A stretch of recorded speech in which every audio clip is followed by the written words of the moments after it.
Shalom. Renungan kita pada hari ini akan kita lihat dari Lukas pasal yang ke-8 ayat 4 sampai dengan 15, yaitu perumpamaan tentang seorang penabur. Dan di sini Yesus mengajarkan kepada banyak orang yang berbondong-bondong datang, dan kemudian Yesus mulai mengajarkan tentang ada seorang yang keluar untuk menabur benih. Lalu ada yang jatuh ke pinggir jalan, ada yang jatuh ke tanah berbatu-batu, lalu kemudian ada yang jatuh ke semak berduri, dan kemudian ada yang jatuh ke tanah yang baik. Jadi di sini sering kali kita sudah dengar perumpamaan ini tentang hati. Tetapi sebenarnya Yesus sedang mengajarkan ada yang paling penting, yaitu di dalam ayat yang ke-8. Karena dikatakan setelah berkata demikian, Yesus berseru. Jadi dia dengan tegas, dia mengatakan, siapa mempunyai telinga untuk mendengar, hendaklah ia mendengar.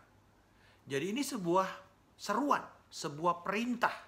Sekali lagi saudara, ini sangat penting. Lalu kemudian orang-orang tidak tahu artinya, lalu murid-murid datang bertanya kepada Yesus, apa maksudnya?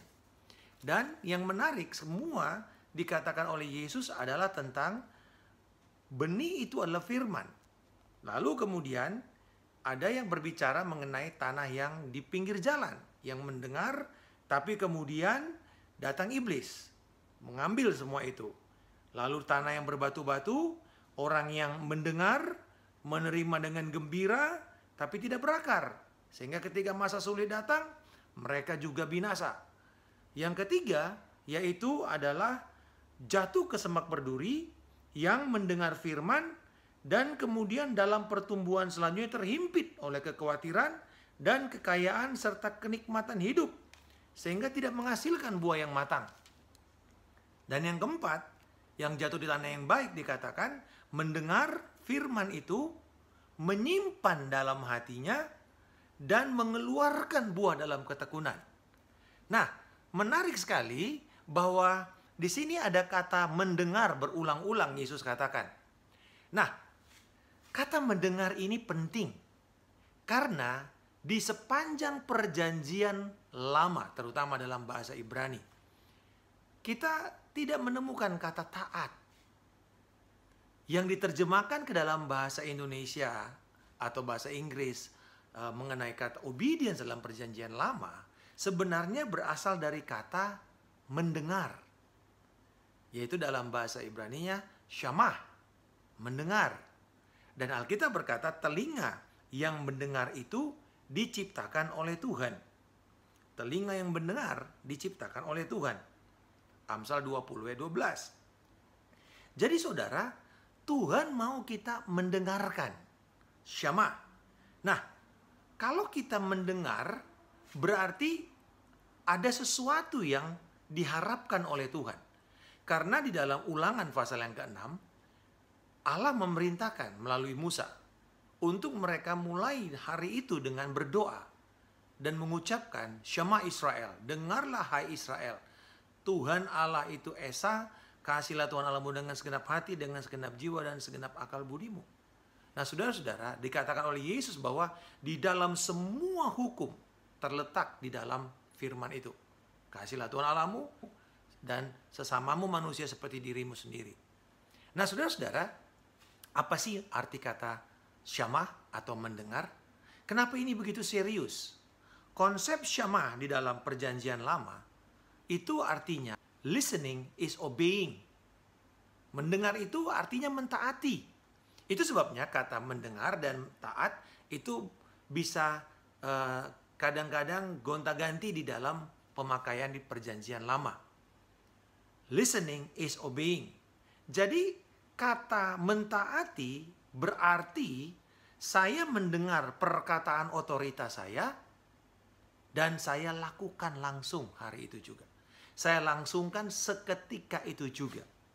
Dan dengan gembira, karena definisi daripada ketaatan adalah melakukan permintaan otoritas kita dengan segera dan dengan sukacita. Jadi mendengar berarti mentaati. Yang kedua, bahwa mendengar juga artinya bertindak. Jadi mendengar, kita memberi penghargaan kepada seseorang, yaitu orang yang memberikan kepada kita perintah atau instruksi, yaitu otoritas kita, lalu kita bertindak di atasnya. Dan yang ketiga, mendengar berarti menghargai. Berarti saudara, Alkitab berkata, Yesus berkata, domba-dombaku mendengarkan suaraku. Nah, pada saat itu di Palestina, seorang gembala ketika dia mulai menuntun domba-dombanya, dia akan berbicara kepada domba-dombanya. Ini kan satu pekerjaan yang aneh ya. Satu pekerjaan yang orang bilang gendeng mungkin. Masa sih kamu ngomong sama binatang? Dan saudara tahu mungkin di Skandinavia ada satu atraksi turis, di mana ada domba-domba dikasih sedang makan di satu tempat yang cukup jauh. Lalu turis-turis itu disuruh untuk memanggil domba itu. Dan mereka punya nama. Dan semua turis itu berusaha dengan segala macam cara untuk memanggil nama domba yang disebutkan oleh si petani itu atau peternak itu. Dan tidak ada satu domba itu yang merespon. Mereka sibuk makan terus. Sampai akhirnya mereka menyerah. Karena dikatakan kalau kamu bisa memanggil domba itu, kamu akan dapat hadiah. Dan akhirnya mereka menyerah. Lalu si gembala itu datang dan memanggil dombanya.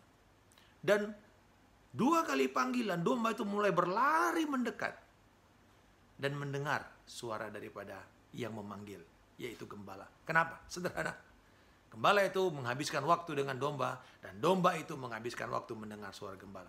Pada waktu itu, bila domba gagal mendengar suara gembalanya, maka bahaya maut akan mengintai domba-domba itu. Apakah mereka bisa tersesat, lalu jatuh ke jurang, atau mereka menjadi sendirian dan kemudian dia tidak bisa kembali karena domba tidak tahu jalan pulang. Harus dituntun oleh gembala, harus mendengar suara gembala. Jadi saudara-saudara, ketika Yesus berkata bahwa mendengar firman itu penting. Kenapa saudara?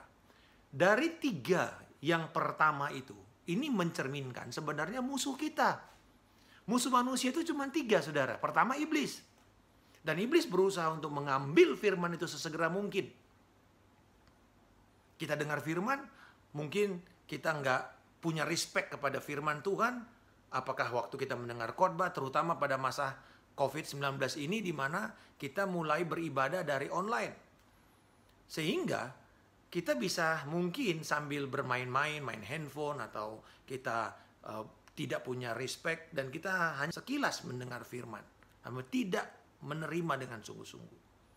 Atau mungkin kita begitu banyak mendengar firman yang begitu bertubi-tubi setiap hari. Renungan, video, YouTube, apa saja. Tetapi kemudian kita anggap itu biasa. Tidak kita perhatikan. Yang kedua, musuh kita adalah kedagingan atau kondisi manusia karena mereka berdosa. Dari sini dikatakan bahwa mereka menerima firman itu tetapi tidak berakar. Self-centered, hanya memikirkan diri mereka sendiri. Apa yang baik buat saya, apa yang sesuai dengan keinginan saya. Dan yang ketiga, musuh kita adalah, yang pertama tadi iblis.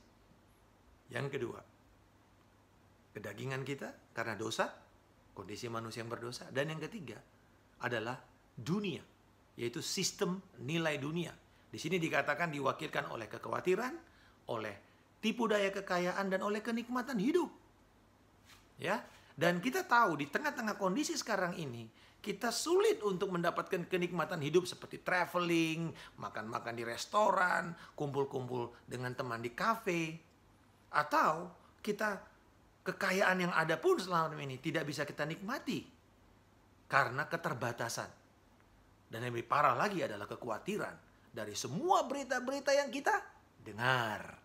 Dan itu membuat kita bisa tidak tidur, kita bisa stres, kita bisa insomnia, kita bisa bahkan sampai tubuh kita menjadi panas, sakit.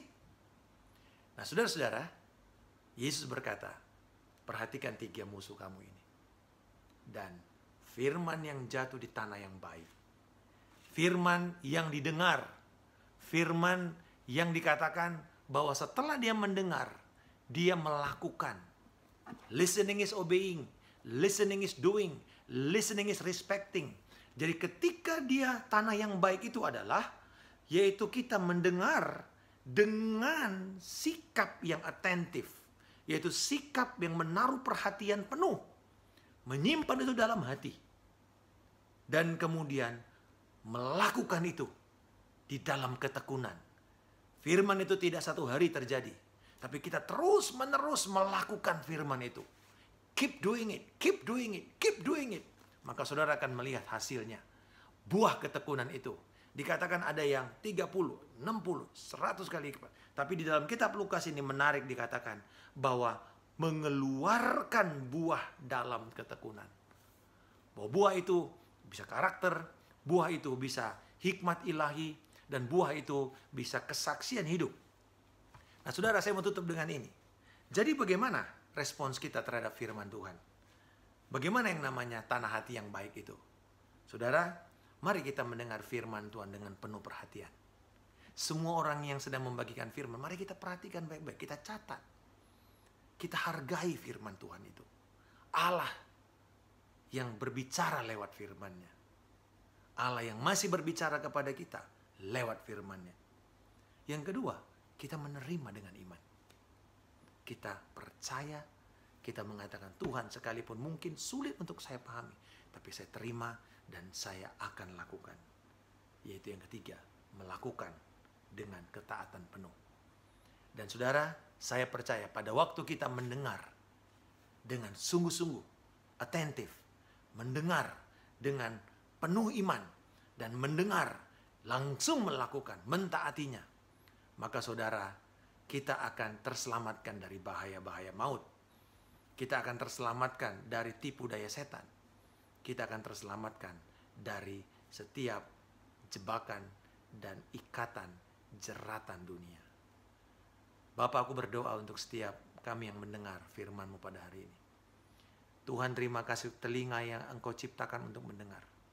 Dan terima kasih, janji-Mu berkata, kalau kami berseru kepada Engkau, Engkau mendengarkan doa kami. Maka sama Tuhan, Engkau pasti melakukan seturut dengan apa yang Kau janjikan di dalam doa itu. Aku berdoa Tuhan, seturut dengan firman-Mu. Ketika Engkau mendengarkan seruan kami, Engkau menjawab itu. Engkau menyembuhkan, Engkau memulihkan, Engkau menguatkan, Engkau menghibur setiap saudara-saudaraku yang mendengar firman pada hari ini. Tuhan, terima kasih. Biarlah kami punya satu sikap hati yang baru, mendengar firman dan segera melakukan dengan sukacita untuk kemuliaan Tuhan. Di dalam nama Tuhan Yesus Kristus kami mengucap syukur. Amin. Salam kemenangan, tetap tinggal di rumah dan jaga kesehatan. Tuhan Yesus memberkati.